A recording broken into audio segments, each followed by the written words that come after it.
సాయిరాం. మనిషి అనేవారు ఏదైనా విద్య అనేది గుణార్జన కావాలి, ధనార్జన కాకూడదు.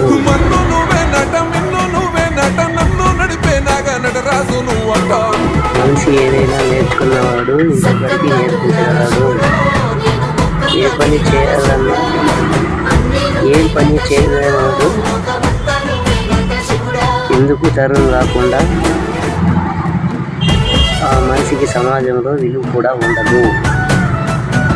గుణం చేత విద్య చేత ఐశ్వర్యం, మంచి ప్రవర్తన, సత్కీర్తి